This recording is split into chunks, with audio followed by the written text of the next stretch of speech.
Une ambiance très particulière, très compétition automobile ici à Rotterdam sur le Shell Eco Marathon.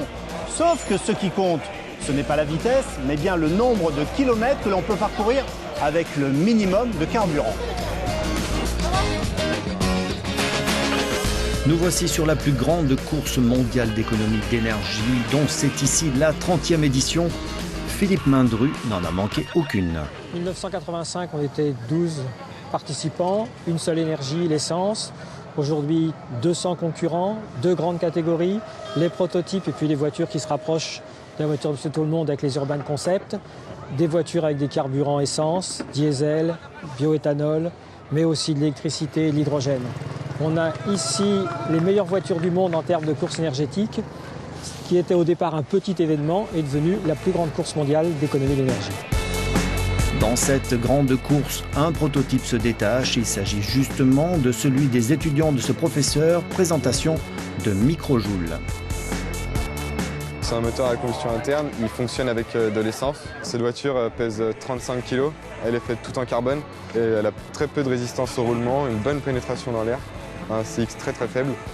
Par exemple, lorsque l'on tourne les roues, elles peuvent tourner pendant plusieurs minutes sans jamais s'arrêter.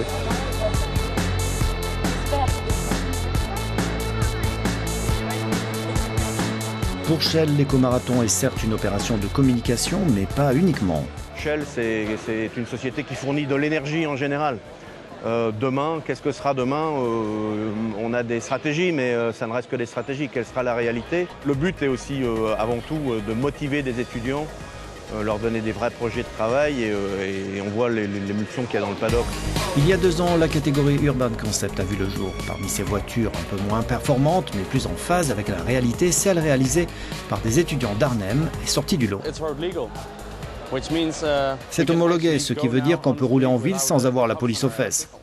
Ce qui la rend spéciale, c'est qu'il y a 2 places et qu'à l'arrière, il y a aussi un peu de place pour une caisse de 12 bières.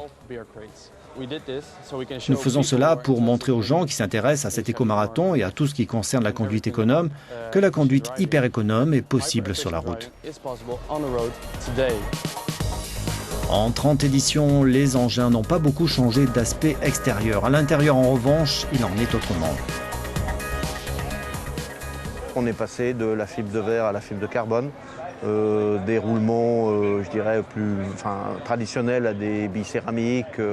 L'électronique dans les véhicules embarqués est beaucoup plus performante, beaucoup plus pointue. Et puis toute la stratégie des véhicules, l'aérodynamique et les gains de poids dus aux matériaux qui ont beaucoup évolué depuis permettent vraiment de faire des progrès. Maintenant, on a même beaucoup de concurrents qui impriment leurs pièces dans le paddock, puisqu'ils ont des imprimantes 3D, pour faire des choses légères.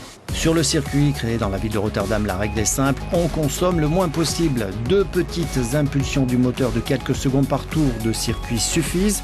À ce petit jeu, Microjoule a battu tous les records avec 3314 km pour 1 litre d'essence. Aujourd'hui, j'ai des motoristes dans tous les centres de recherche en Europe. Donc c'est vrai que ça leur donne un potentiel et une envie, ça donne confiance en eux. C'est un projet qui développe l'estime de soi.